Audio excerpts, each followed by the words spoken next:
नमस्कार, एक बार स्वागत है आपके आवाज चैनल में। जनपद गोरखपुर हम लोग इस समय जहां सीएमओ बैठते हैं, जो कार्यालय सीएमओ का, वहां पे एक प्रकरण निकल के आया है जंगल कौड़िया का। एक आयुर्वेदिक हॉस्पिटल जो परिजन द्वारा बताया जा रहा है, एक आयुर्वेदिक हॉस्पिटल में एक आशा के द्वारा उस हॉस्पिटल में महिला को ले जाया जाता है और वहां पे जो है ऑपरेशन की बताया जा रहा है, घर के द्वारा बताया गया वहां पे जो ऑपरेशन की सुविधा नहीं है। और जनपद गोरखपुर में किस तरीके से, इस तरीके से कहा जाए, स्वास्थ्य को लेकर के एक तरफ सरकार और यहाँ के अधिकारी, जिम्मेदार अधिकारी मिशन चला रहे हैं या नोटिस भेज रहे हैं, लेकिन देख लिया जाए किस तरीके से बच्ची अनाथ हो जाती है और महिला का डेथ हो जाता है और इन भाई साहब का आरोप लगाना कोई कार्रवाई नहीं होती है। ये जनपद गोरखपुर में जंगल कौड़िया का मामला है।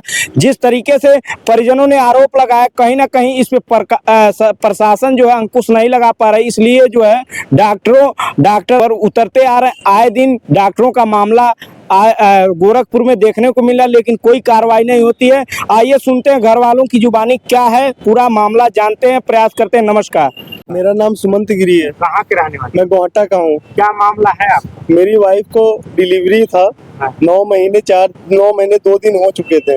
ये सरकारी हॉस्पिटल में आशा वाली लेके गई उनको। वहाँ पे डॉक्टर बोलता है 15 दिन इधर, 15 दिन आगे और 15 दिन पीछे डिलीवरी होती रहती है, कोई डरने की बात नहीं है। वहाँ से निकलते समय हमारी वाइफ से आशा बोलती है कि ऐसा है, सरकारी पे भरोसा नहीं कर सकते, एक बार प्राइवेट में भी दिखवा लेते हैं। हमारी वाइफ ने मना करते हुए भी उसको लेके चली गई हॉस्पिटल। अज्ञात हॉस्पिटल है, कौन हाँ, आगम में हॉस्पिटल है। किस जगह हॉस्पिटल? जंगल कौड़िया में। कौन डॉक्टर है? क्या नाम सर? क्या? डॉक्टर प्रभात दीक्षित।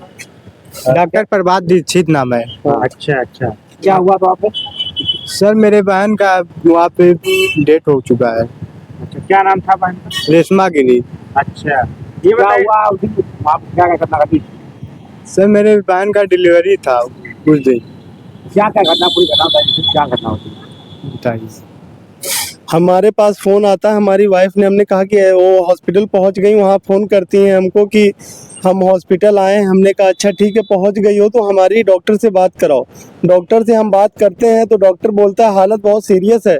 हमने कहा कि रमोआपुर से पीपीगंज है 7 किलोमीटर, वो 7 किलोमीटर पैदल आती है, कोई एम्बुलेंस की सुविधा नहीं दी जाती है और वो हालत सीरियस रहती तो वो पैदल कैसे आ जाती।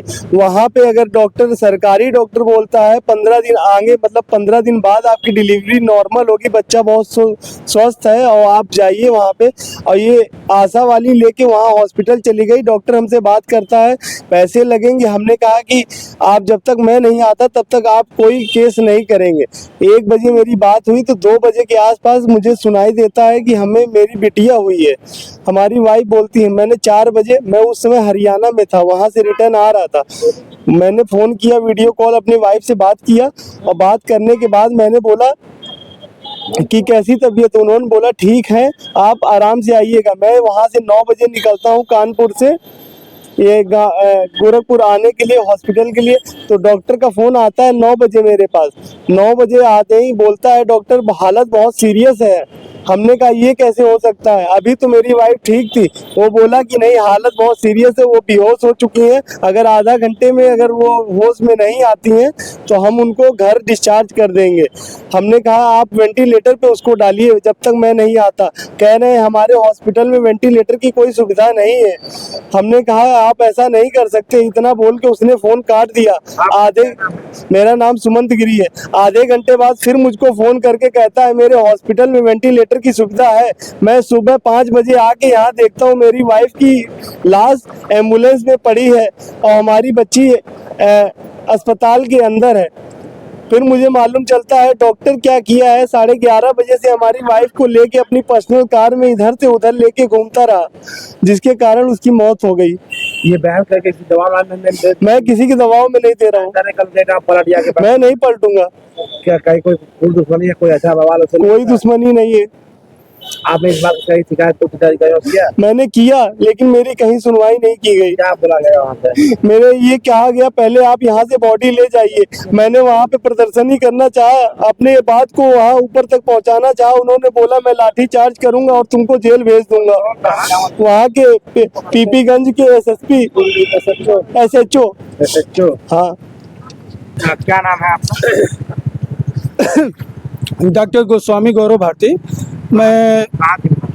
गोरखपुर का ही निवासी हूँ। गुरु गोरक्षनाथ गोस्वामी महासंघ का राष्ट्रीय महामंत्री हूँ। क्या पूरा मामला? कल का मामला ये रहा कि बच्चा कानपुर का रहने वाला है।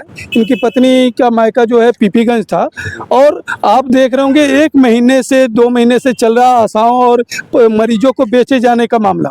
उसी विषय में ये भी है कि मरीज को आशा के द्वारा जिला अस्पताल से ले जाके प्राइवेट हॉस्पिटल में बेचा गया।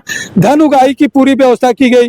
पति के मना करने के बाद टेलीफोनिक वार्ता पर भी पति के मना करने के बाद भी डॉक्टर ने जबरदस्ती ऑपरेशन कर दिया, जिसके बाद न तो कोई टेक्निकल जानकारी है। हॉस्पिटल भी कई बार वांछित रह चुका है, उसके खिलाफ कई बार नोटिस हो चुकी है, पर विभाग इतना शून्य हो चुका है कि धन उगाही कमीशन के चक्कर में ऐसे डॉक्टरों को खुली छूट दी गई है। आप कसाई खाना चलाओ, जितने लोगों को मार सकते हो मारो, अब विभाग अपना कमीशन लेता रहेगा। उसी क्रम में कल उस महिला का ऑपरेशन करता है और जब ऑपरेशन बिगड़ जाता है, एक बच्ची पैदा होती है। अब बिगड़ने पर आनंद लोग फलाने झगाने अब किस में लेके दौड़ता है? अपनी प्राइवेट कार में। एम्बुलेंस की भी व्यवस्था उसको नहीं उपलब्ध कराई जाती है।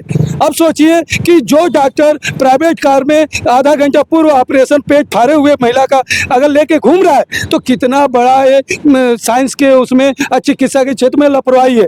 ये शुद्ध रूप से कसाई खाना चलाया जा रहा है। मैं जिलाधिकारी महोदय से और CMO से मांग किया हूं कि जो बच्ची पैदा हुई है उसके पालन पोषण के लिए 50 लाख रुपए का मुआवजा दिया जाए। इस डॉक्टर को, दंपत्ति को तत्काल प्रभाव से गिरफ्तार करके इनके खिलाफ मौत की सजा जो भी हो ऐसी कार्रवाई दंडनात्मक की जाए और हत्या का केस विभाग कराए। हमने तो कराया है, विभाग करा के दिखाए, नहीं तो माना जाएगा कि विभाग की मिली भगत चल रही है। सरकारी का प्रकरण भी आया है, वो भी सिपाही वाला मैटर चल रहा है।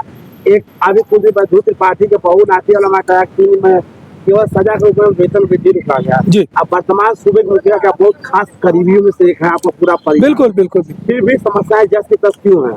देखिए, चूंकि सिस्टम पूरी तरह भ्रष्टाचार में लिप्त है। माननीय मुख्यमंत्री भ्रष्टाचार के खिलाफ लड़ तो रहे हैं, पर एक ऐसा तंत्र बन चुका है जो भ्रष्टाचार से कहीं भी मुक्त करने वाला नहीं। में से एक है आप और आपका पूरा परिवार जी। शुरू से ही। फिर ये समस्याएं उन तक क्यों नहीं पहुंच रही है? नहीं, माननीय मुख्यमंत्री कल शाम को मंदिर तक बात पहुंचाई गई है। माननीय मुख्यमंत्री तक ये बात पहुंचाने का प्रयास किया जा रहा है। गोरखपुर क्या सजा होगा?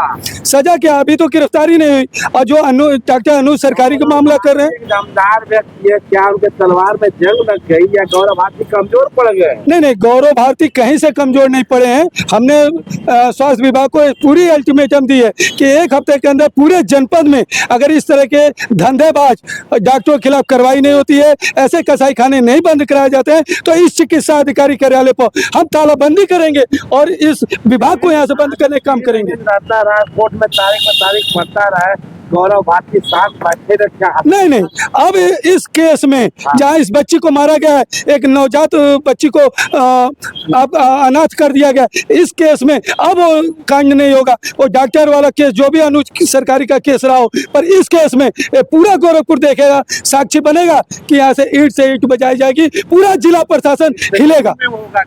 हाँ, 1 हफ्ते, मात्र 1 हफ्ते का हमने अल्टीमेटम दिया है। प्रशासन को पूरा समय दे रहा हूँ, 1 हफ्ते में कार्रवाई करो, नहीं करने पर आप देखेंगे पूरा गोरखपुर देखेगा।